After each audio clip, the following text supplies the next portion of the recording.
parte da entrevista com a Ministra de Estado e das Finanças, Manuela Ferreira Leite. Dentro de 2 semanas, o pacote de medidas do orçamento retificativo vai chegar ao bolso da maioria dos portugueses, desde a subida do IVA até, mais tarde, o fim do crédito bonificado. Sra. Ministra, começamos esta segunda parte pelo IVA, um aumento de 17% para 19%. A senhora reconhece que esta medida vai afetar as famílias com menores recursos. Há aqui, desse ponto de vista, uma injustiça social.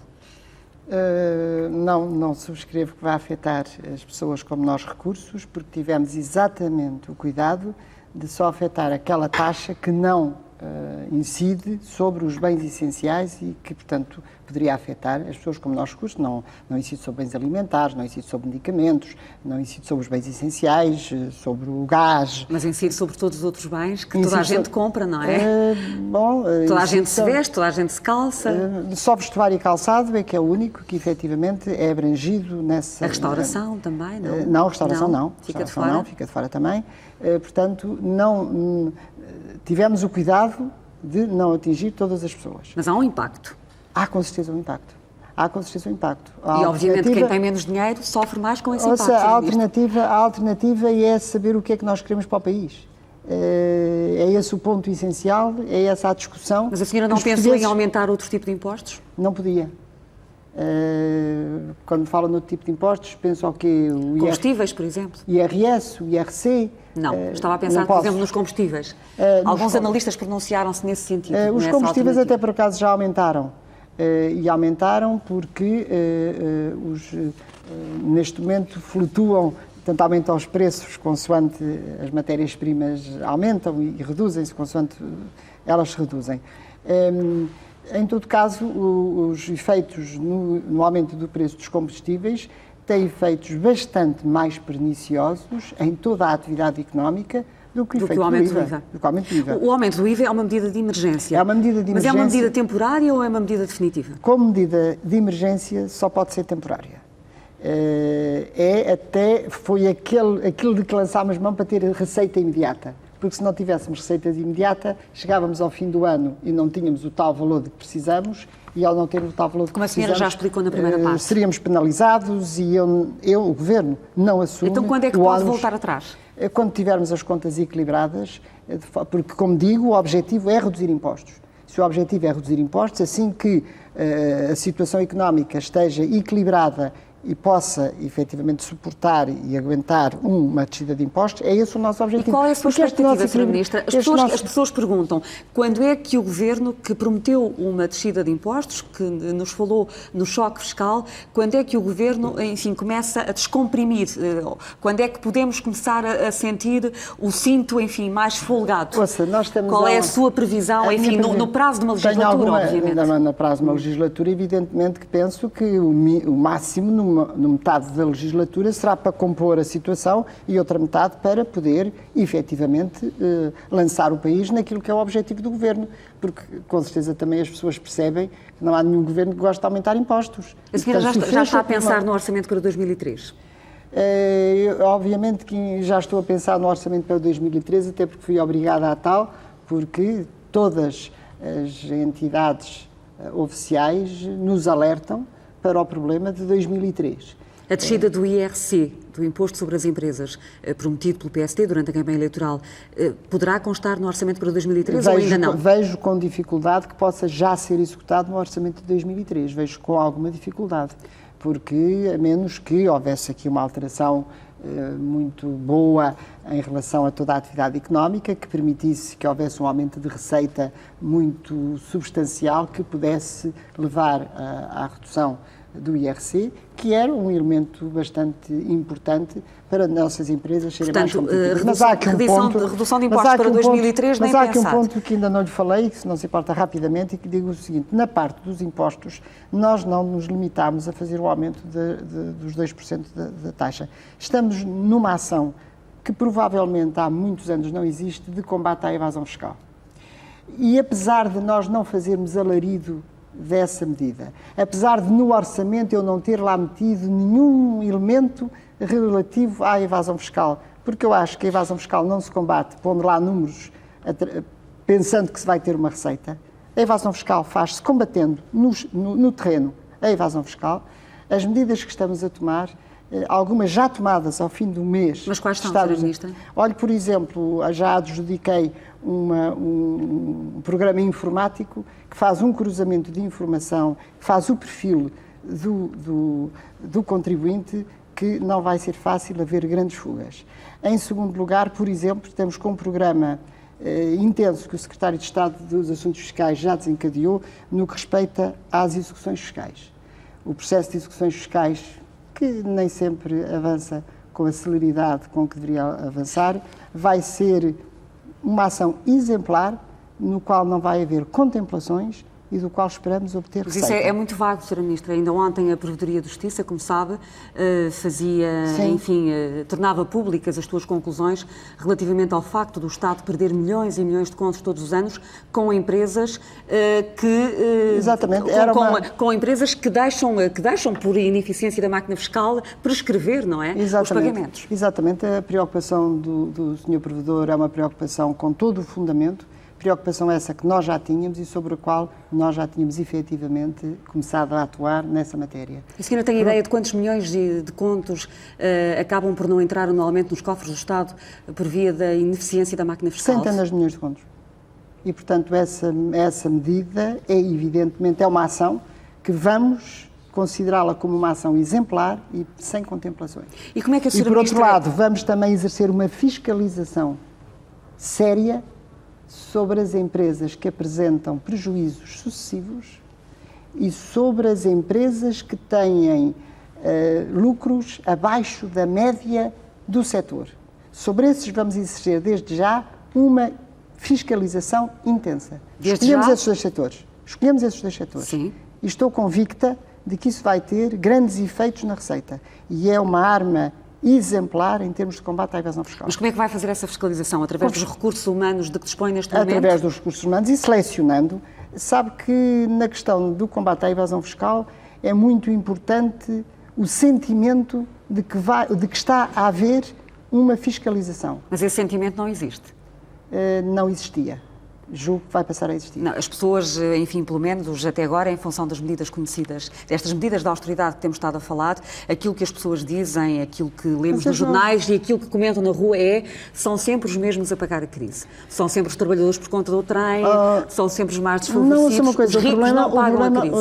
O problema é que no documento orçamental estas medidas não têm cabimento e, portanto, eu não posso meter no documento orçamental e dizer vou mandar fazer uma fiscalização neste setor e, portanto, se as pessoas tomam a análise da política... Mas a senhora é sensível a esta percepção do cidadão comum de que os ricos não pagam a crise? Sou sensível, não gosto da frase. Já lhe digo que não gosto da frase. Não. Mas como é que a senhora diz? Sou sensível à ideia. Eu acho que todos vamos pagar a crise e que é evidente que são sempre os mais frágeis que pagam mais crises do que os menos frágeis. Aqueles que não podem fugir aos impostos, não é? Aqueles que não podem fugir aos impostos, aqueles que não podem reivindicar tanto, aqueles que têm menos poder, portanto, menos poder reivindicativo. Portanto, são sempre os mais debilitados, os reformados, as pessoas com menos capacidade. Como é que a senhora vai resolver ou vai combater a fraude fiscal e a evasão fiscal, nomeadamente no que diz respeito aos profissionais liberais que, em média, segundo dados que são públicos, que são conhecidos, declaram rendimentos de 85 contos ou de 200 pois sabe contos? Que eu acho que há aqui também alguma... Vou combatê-la através da análise direta da situação e não através dessas médias. Porque essas médias também não estão completamente corretas, os dados não são assim como se fala, porque, como sabe, a maioria dos juristas são juristas, estão inscritos na ordem como advogados e não advogam. E, portanto, quando se fazem análises dessa natureza, isso não é assim. Portanto, a análise não pode ser por esse tipo de setor, tem que ser através individualmente naqueles locais em que sabemos que existem ações e que não existem rendimentos. Portanto, essa ideia é uma ideia que às vezes também é um bocadinho demagógica, porque seria agora difícil aqui estar-lhe a explicar. Obviamente. Mas, portanto, pelo que percebi, a senhora vai fazer um levantamento, ou vai ordenar que se faça um levantamento de várias... Já está feito? Um levantamento de empresas, é isso?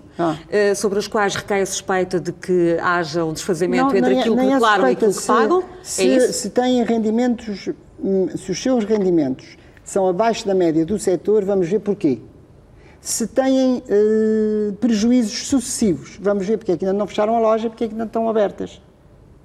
Porque uma empresa que durante 3 anos seguidos apresenta prejuízos, por certo, não é talvez muito lógico que consiga aguentar-se com 3 anos sucessivos de prejuízos. Mas a Sra. Ministra tem a ideia de que vai fazer um levantamento exaustivo a nível nacional, porque a maioria das empresas portuguesas, como sabe, declara todos os anos ou prejuízos, não, ou não então... Vou fazer a nível nacional, não vou fazer a nível nacional porque temos uma amostra, fazemos uma amostra com certeza completa e isso os números através da informática obtêm-se esses valores. Vamos fazer... E qual é a sua expectativa de receita em função dessas medidas que tenciona concretizar? Não tenho nenhuma expectativa de receita neste momento e de uma coisa também lhe digo é que nunca ajustaria a despesa a essa receita, que é sempre uma receita que não sei em que moldes vem. E, portanto, a segurança leva-me a que eu não deixe que a despesa suba sem ser através de receita que eu tenho como certa. Mas, seja como for, vai já desencadear não, a curto prazo... Já está desencadeada. Portanto, já está todo o processo a ser desencadeado. Essa fiscalização... O Secretário de Estado dos Assuntos Fiscais já deu orientações a todos os serviços, já tem o plano todo feito e já está a ser essas orientações passam pelo novo diretor... Isto é só para lhe dizer que há um combate sério à evasão fiscal. Essas medidas de fiscalização passam também por um novo Diretor-Geral dos Impostos, já que a senhora aceitou o pedido de demissão... Aceitei o pedido de demissão do Diretor-Geral dos Impostos. E já tem Diretor-Geral de Impostos? Ou mantém o cargo ocupado interinamente? Não é o momento adequado para anunciar. Ainda não tem. Não é o momento oportuno para dizer o nome. Sra. Ministra, uma das críticas que se faz à administração fiscal tem a ver com a circunstância estamos a falar de cerca de 13 mil funcionários, não é? 13 mil funcionários. Das pessoas estarem desmotivadas, de terem níveis remuneratórios, enfim, relativamente baixos e de ser uma área muito sensível em relação à qual os aliciamentos, enfim, a corrupção pode existir. Ainda recentemente, há cerca de um mês, como sabe, quadros superiores da administração fiscal foram detidos justamente no âmbito destas suspeitas. O que é que a senhora tenciona fazer em relação a isto? Numa instituição que tem 13 mil funcionários e cujo trabalho é lidar com centenas de milhões de contos, é natural que aconteça alguns casos menos bons, e mesmo casos de corrupção. É natural que isso aconteça. Não me parece correto que esse ónus seja atirado para cima da Direção-Geral das Contribuições e Impostos. Uma coisa é haver um ambiente propício em que em 13 mil funcionários haja casos de efetiva corrupção, prisões, polícia judiciária, é assim, faz parte provavelmente da vida e da maneira de ser das pessoas. Não aceito que essa crítica seja lançada sobre a Direção-Geral das Contribuições e Impostos. Porque, do modo geral, os trabalhadores são trabalhadores que têm absoluta consciência do trabalho que estão a fazer e da gravidade dessa situação. Mas acha que o estão a fazer bem? Nem sempre estão a fazer bem. Não posso só atribuir isso aos funcionários, tenho que atribuir a todos os responsáveis, a começar nos dirigentes e a acabar nos responsáveis políticos. E, portanto, todos temos com certeza uma cota-parte de responsabilidade se as coisas não correrem bem. Sra. Ministra, já aqui falamos do aumento do IVA. Pergunto-lhe ainda se a senhora não receia que este aumento do IVA, enfim, desdramatiza o impacto que ele pode vir a ter, mas... Eu não desdramatizo o impacto que ele vinha a ter. O que eu dramatizo é o impacto que teria no nosso futuro se nada se fizesse e deixássemos afundar o país. Mas a senhora não acha que... Isso é que eu dramatizo. Não acha que há o risco de um aumento do poder de compra por via deste aumento de 2% do IVA, da taxa máxima de IVA? Bom, se houvesse um aumento do poder de compra era ótimo, não é? Que seria bom que nós tivéssemos um aumento do poder de compra. O problema é se há perda de poder Exatamente, de compra, não é? Isso, exatamente. Admito que possa ter algum efeito. O impacto negativo do aumento do IVA sobre a chamada economia real, não é? Pode ter algum efeito, não penso que seja muito grande, e penso que se ajusta, portanto é um problema de 2 meses ou de 1 mês em que há um salto, mas depois se ajusta, portanto não penso que seja muito grande. Não está preocupada com isso? Doutora Judite, o meu ponto fundamental torna a ir ao doente. Se eu estiver com um doente e tiver que o tratar, e se eu pensar que ele está a morrer e tenho que lhe dar um tratamento de choque, a última coisa, com certeza, que me pergunta se a pessoa que estiver muito doente for da sua família é quais são os efeitos secundários do remédio. Nós damos o remédio independentemente de haver alguns efeitos secundários. Não vamos ficar preocupados pelo facto do remédio provocar umas borbulhas ou de fazer talvez um pouco mal ao estômago. Pensamos, agora salva-se o doente e logo daqui a 2 meses ou 3, depois dele salvo, então se trata do estômago e se trata das borbulhas.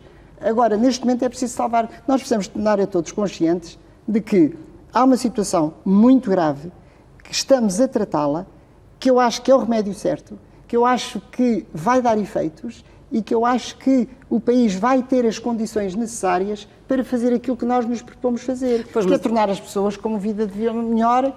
Mas eu não percebo porque é que nunca ninguém se queixou, quando desde 1998 nós temos estado a empobrecer relativamente a todos os nossos parceiros europeus. Nós, em vez de estarmos a enriquecer e a aproximarmos deles, temos estado a afastar dos países mais ricos. Isso é que eu acho que é altamente deprimente. E qual é a expectativa de crescimento, Sra. Ministra? A perspectiva de crescimento é endireitar a nossa situação, que precisa de ser endireitada independentemente da situação das obrigações com Bruxelas. Se não houvesse Bruxelas, nós tínhamos na mesma que o fazer, porque senão, qual é que era a situação? A taxa de juros a subir, o desemprego a subir, as empresas a falir. Portanto, se não fizéssemos nada, era isso que nos ia acontecer, portanto, mesmo sem o papão de Bruxelas. Mas independentemente do papão de Bruxelas e independentemente das obrigações que estamos obrigados por via do Pacto de Estabilidade e Crescimento, há ou não o risco destas medidas que foram decididas pelo Governo terem um impacto negativo sobre a situação económica do país, junto dos agentes? Não, exatamente. Eu acho que os agentes económicos, aquilo que é fundamental para um agente económico é saber da credibilidade de uma política. Uma política sem credibilidade põe os agentes económicos verdadeiramente desinteressados de investir, tanto os nossos como os estrangeiros. Se nós não tivermos uma política credível, não há nenhum estrangeiro que ponha um tostão em Portugal, como de resto aconteceu nos últimos anos. Não puseram cá um tostão. E, portanto, nessas circunstâncias, e os nossos investidores, muitos foram investir lá fora, em vez de investirem cá dentro. Portanto, uma política credível, com credibilidade, que, olha, um ponto que eu considero essencial é exatamente o emagrecimento do Estado.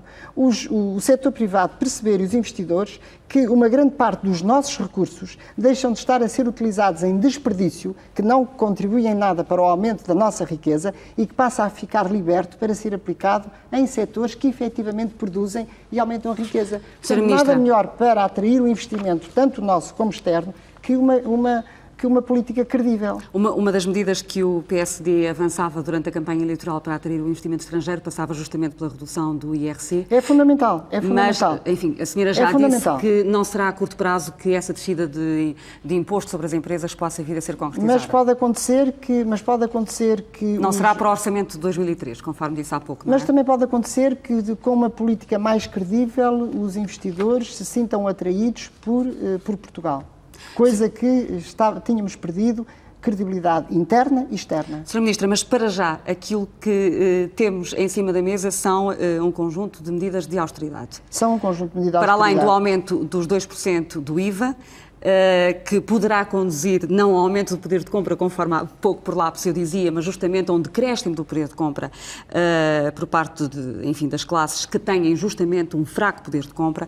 Houve também o fim do crédito bonificado à habitação. Sim. Uma medida que também, está a causar alguma polémica, como sabe, já que afeta, os jovens, desde logo, e as pessoas que, usufruíam desta bonificação e que não eram aquelas que tinham mais dinheiro, eram justamente aquelas que tinham menos dinheiro. Mas aí é um ponto que não pode ficar com qualquer espécie de dúvida. Quem usufruía dessa bonificação vai continuar a usufruir.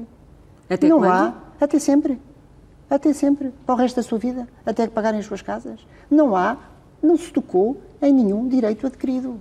Então tocou-se em quê, Sra. Ministra? Tocou-se que Quem agora, a partir daqui, quiser contrair um empréstimo bonificado, esse já não tem. Mas é disso que estava Não, mas estava a falar pessoas que alteraram a sua vida, não alteraram vida nenhuma, quer dizer, a vida que as pessoas já tinham, quem tem um empréstimo modificado, mantém-no.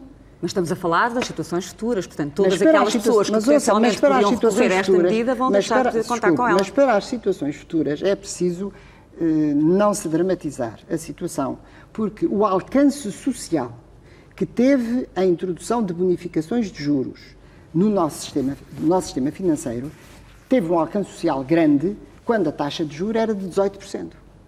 E então havia uma bonificação de juros e as pessoas pagavam muito menos do que 18%. Neste momento, a taxa de juros é 5%.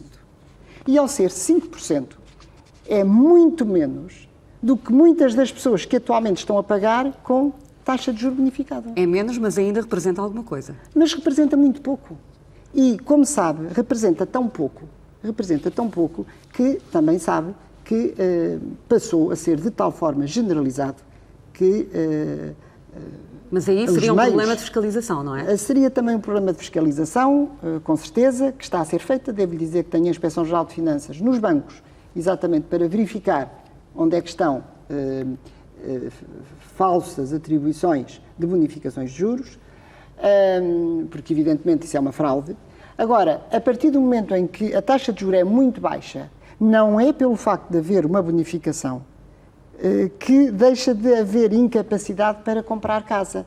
Porque então, nunca na vida neste país se teria comprado casa. Sr. Ministro, mas era uma medida de incentivo social, terá de reconhecer, não, e segundo... Tinha impacto social e tinha alcance social quando a taxa de juros era de tal forma elevada que não permitia o encargo mensal. Neste momento, o encargo mensal é bem menor para quem faça um empréstimo sem bonificação do que alguém que já tenha um empréstimo com bonificação. Mas também se poderá perguntar, permite-me, também se poderá perguntar porquê acabar com esta medida se ela tem um impacto tão reduzido em termos de despesa? Não tem um impacto. Sabe qual é o encargo neste momento para o Orçamento de Estado? E, portanto, os nossos impostos, toda a gente paga uma medida que neste momento já não tem esse sentido social, é mais de 100 milhões de contos. E, portanto, quando nós acabamos com a medida, significa que vamos fazer com que ela não cresça. Porque estes tais 100 milhões de contos, nós vamos ficar a pagá-los por muitos anos e bons, porque as pessoas têm empréstimos a 20 anos, a 25, e, portanto, vão beneficiar disso. Pior, sabe que no orçamento do ano passado, estas bonificações que o orçamento tem que pagar aos bancos, não pagou? Eu, neste momento, vou pagar alguns 50 milhões de contos do ano passado que estão a ser devidos. Portanto, as pessoas tinham as bonificações e o Estado já estava sem dinheiro para pagar essa bonificação ao banco. Bom, nós temos que viver de acordo com as nossas possibilidades. Não vale a pena andarmos a ver todos uns aos outros e a dizermos que andamos todos bem dispostos. E, como lhe digo, torno a reafirmar que o valor da taxa de juros neste momento não justifica que haja pessoas que com pouca capacidade andem a pagar impostos para adquirir casa, para outros adquirirem casas que podem já pagá-las porque a taxa de juros está muito baixa. Sra. Ministra, escutei a sua argumentação relativamente à justificação desta medida, enfim, contestada em alguns setores políticos e também da opinião pública. Vai ver que não vai haver nenhuma retração na aquisição de casas. Mas gostava de a confrontar com uma outra decisão e gostava que explicasse, porque tem justamente um sentido oposto. O Partido Comunista vai requerer a presença da Sra. Ministra no Parlamento para explicar uma portaria do seu Ministério que isenta 20% dos lucros da banca por os considerar como gerados nas zonas francas da Madeira e dos Açores. Ora, a questão é, a senhora aumentou o IVA em 2%, acabou com o crédito bonificado, porquê é que a banca tem um regime de exceção? É a pergunta que se faz. Bom, eu pensava que me ia dizer que finalmente tinha havido um governo que tinha lançado impostos sobre uma zona que nunca na vida teve impostos. Eu pensei que me ia fazer a pergunta exatamente ao contrário. Justamente. Mas não há aqui um regime de exceção para a banca, apesar de tudo?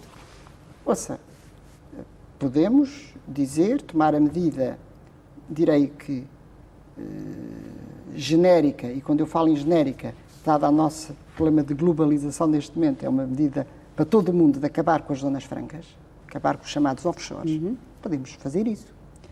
Não nos vale nada a nós acabar com a nossa zona franca da Madeira, porque existem outras zonas francas por outros mundos e, portanto, os empresários, neste momento, ou os investidores, ou os aforradores, se não podem ir depositar à Madeira, vão depositar a qualquer outro lado. E, portanto, não vale a pena pensarmos que uma medida, se acabássemos com a Zona Franca da Madeira, tínhamos apenas uma consequência. Os dinheiros saíam da Zona Franca da Madeira e iam para o outro lado. Portanto, a senhora espera um crescimento de impostos pago pela banca?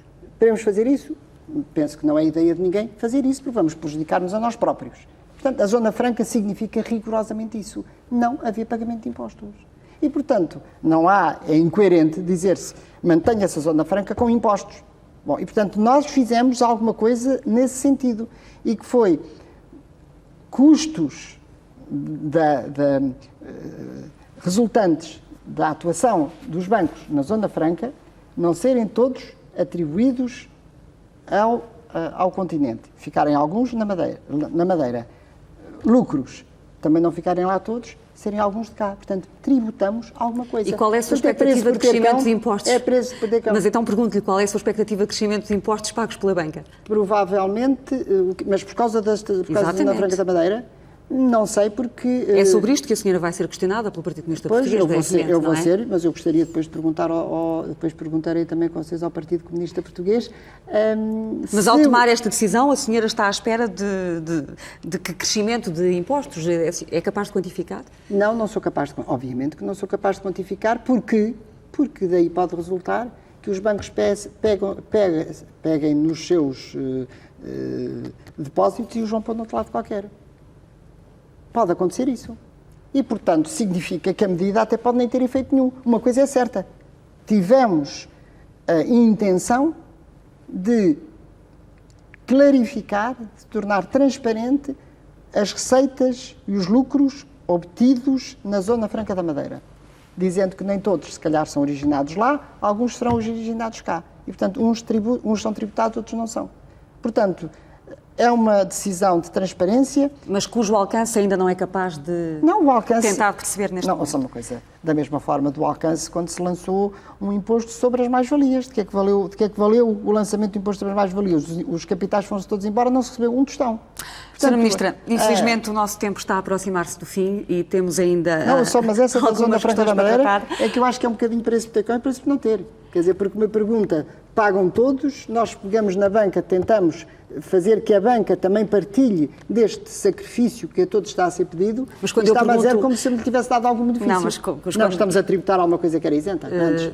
Estamos a tentar tributar algo que era antes isento. Mas quando tentamos saber, enfim, qual é a expectativa de rendimento a obter por via dessa tributação... Saber, como é que queres que eu saiba? Só posso é fazer os cálculos, se faço fazer os cálculos e dizer que uma vez que passamos a tributar 20%... A questão é esta. Como sabe, uma das críticas que está a ser feita ao Governo tem a ver com o alcance social das decisões que toma. Isso em relação ao aumento do IVA e ao aumento ao fim do crédito bonificado, já escutamos as explicações da Sra. Ministra, o setor bancário é aquele que é visto como sendo um setor em relação ao qual o poder político sistematicamente tem sido muito contemporizador. Mas em que área? Eu gostava era que me dissesse porquê. É porque eu ainda não vi, nem descobri, onde é que o Governo tem sido contemporizador em relação ao setor bancário. Tomou esta medida, que é contra o setor bancário. Tomou a medida das bonificações dos juros, que é contra o setor bancário. É preciso notar-se que uma parte do benefício da bonificação dos juros não é toda para quem adquire a casa. É uma parte contra o setor bancário. Portanto, também foi contra o setor bancário. Por outro lado, o setor bancário... Não, mas espera lá, é que o setor bancário... é algo de muito importante, se calhar daria outra entrevista, porque é onde nós pomos o nosso dinheiro, onde nós aplicamos as nossas poupanças, é algo que tem que ser suficientemente forte, podemos efetivamente lançar mais impostos sobre a banca. Podemos. Se calhar eles ficam sem qualquer espécie de hipóteses de criar os seus fundos de pensões. E, portanto, e o fundo de pensão é uma coisa absolutamente essencial para os trabalhadores da banca. Portanto, quando se obriga os bancos a ter um fundo de pensões, quando se obriga o banco a fazer provisões para dar segurança à gestão dos dinheiros que nós lá pomos, depois se queremos fazer-lhes um tratamento fiscal que não considere estes aspectos, é que os lucros do banco, um erro da análise está em que se vê o lucro do banco e agora só paga tão pouquinho sobre este lucro. Mas é que parte daquele lucro agora foi para os fundos de pensões, agora foi para provisões, para determinado tipo de objetivos, para dar determinado tipo de segurança. Portanto, a senhora acha que a fiscalidade, tal como está bem? em relação à banca? Não acho que esteja mal. Não acha que esteja mal. Sra. Ministra, há expectativa de aumentos salariais no próximo ano? Há expectativa de aumentos muito moderados. Em todo caso, admito que não seja obviamente essencial que não haja nenhum aumento salarial. Acho que os aumentos salariais vão ter que ser moderados. Mas quando diz moderação, está a falar de um valor equivalente ao aumento da inflação ou abaixo da inflação? Não sou capaz neste momento de lhe responder com honestidade sobre essa matéria, porque não sabemos como vai evoluir a inflação, não sabemos como vão evoluir todas as despesas, mas eu estou absolutamente convicta, e de resto o Primeiro-Ministro até também já anunciou isso, que não há motivos para que não haja aumento de vencimentos. Moderados, com certeza, não tão elevados quanto, com certeza, todos desejariam. Mas não congelamento de salários. Mas não congelamento. E aumentos das pensões de reforma, nomeadamente as pensões de reforma mais baixas? Normalmente as pensões de reforma também serão, com certeza, consideradas na medida das possibilidades, porque nós temos muita consciência. Nós não estamos a fazer isto por perversidade mental. Nós estamos a fazer isto com o objetivo, efetivamente, de melhorar e dar melhores condições a quem mais precisa. E, portanto, quando fala nas pessoas que quem mais precisa, que são os reformados e os pensionistas, quando fala nas pessoas que mais precisa, que são aquelas que têm vencimentos mais baixos, nomeadamente, exatamente, os funcionários públicos, é evidente que é pensar em todas essas pessoas que anseiam por um melhor nível de vida que nós estamos a tomar estas medidas. Estas medidas é com esse objetivo, não é um objetivo em si mesmo. Não pode ser um objetivo em si mesmo consertarmos as contas. Isso não significa nada, isso é um problema de números. Como sabem, em relação ao concerto... O número realmente é uma coisa fria, Sim. Mas o objetivo não é frio. É um sentimento de grande preocupação. Portanto, o que pela vida das a senhora pessoas. está a dizer é que esta disciplina orçamental tem, enfim, como objetivo que a médio e a longo prazo se possa dar outro tipo de condições. Não tenha dúvidas ao que país. só pode ser esse o sentido. Como sabe, na Europa está, enfim, a surgir um debate sobre o cumprimento escrupuloso das regras do Pacto de Estabilidade e Crescimento. A França está a pôr a questão, sugerindo que haja um adiamento desta disciplina orçamental, deste encontro a zero entre receitas e despesas para 2006 ou para 2007. Se este debate vier a existir na Europa, Portugal estará de que lado? Qual será a nossa posição? Eu diria que, por motivos nossos portugueses, esqueça a Europa, por motivos nossos portugueses, não podemos mais viver na situação em que estamos. O nosso desequilíbrio externo, como há bocadinho disse, o nosso endividamento externo, a situação em que nós estamos em relação o que nós gastamos, o que nós estamos acima das nossas possibilidades, não tem nada a ver com a França, nem com a Alemanha, nem com o Pacto de Estabilidade, nem com nada. Não podemos continuar a viver assim. E, portanto, é um objetivo em si mesmo, independentemente dos outros. Temos a agravante, ainda por cima, termos em cima da cabeça o cutelo da ameaça de podermos perder muitas das coisas. E é um objetivo que vai ser conseguido em 2004 ou vai ficar próximo dos 0%? Eu acho que aí já toda a comunidade admite que o que é importante é estar próximo, é estar, portanto, com tranquilidade caso aconteça qualquer problema. Caso aconteça uma crise, nós estejamos preparados para enfrentar a crise. Na situação em que nós estamos, qualquer abalo dá uma verdadeira catástrofe no país. E é isso que nós não queremos. E, portanto, quando estamos a endireitar as contas, é para nos prepararmos, para nos fortalecermos para qualquer situação mais complexa que existe, e que existe sempre, pode existir, e para termos condições para crescer. Nós, neste momento, não temos nenhuma condição para crescer. Nós desde 1998, que não convergimos, não nos aproximamos da comunidade. Estamos-nos a afastar. E a senhora acredita Isto não é um projeto para um país. E a senhora acredita que com estas medidas de austeridade, mesmo que elas estejam a ser tomadas numa fase de contraciclo, ou seja, numa fase de abrandamento económico, não é? Porque é essa a conjuntura atual, a senhora acha que mesmo assim vão existir condições para que nos aproximemos dos países mais desenvolvidos da Europa? Estou absolutamente convicta de que este tratamento é o adequado, que vamos tratar do doente, que ele vai ficar bom, e que vai ficar bom exatamente para poder viver. Neste momento... E a senhora está preparada, são as minhas últimas perguntas, a senhora está preparada para enfrentar já no próximo mês, conforme estão anunciadas várias manifestações de protesto, jornadas de luta convocadas pelos sindicatos, a senhora está preparada para enfrentar este clima de contestação social que se começa a desenhar no país? Enquanto eu estiver convicta de que isto é o melhor para o país, com certeza que não está aqui em jogo a minha popularidade, está em jogo os interesses do país. E, portanto, não desistirei de fazer aquilo que eu considero que é o melhor para o país, porque se estivesse em jogo a minha popularidade, se calhar fazia ao contrário. Mas não é por popularidade que aqui estou. E a sua sensibilidade social? A minha sensibilidade social leva-me exatamente a pensar que é natural e humano que as pessoas reajam, mas que também é natural e humano que desejem uma vida melhor e que sem isto nunca a terão. Terão sempre uma vida pior. E a senhora não quer ser recordada ou não está preocupada em ser recordada mais tarde como uma ministra simpática? Se eu estivesse preocupada com isso, seguramente não teria aceito o lugar. Não é esse o meu problema, eu não estou aqui para me promover. Estou aqui para ajudar, na medida das minhas possibilidades, a fazer alguma coisa em nome da melhoria do país. E daqui a 4 anos, enfim, se a legislatura continuar, enfim, sem qualquer tipo de interrupção, como é que a senhora ministra gostaria de ser recordada? Gostaria de ser recordada como alguém que ajudou, como uma peça de um governo que ajudou o país a sair da situação muito complexa em que está e que tenha dado ao país, como tenho a certeza que vai dar, uma perspectiva de futuro que neste momento não tem.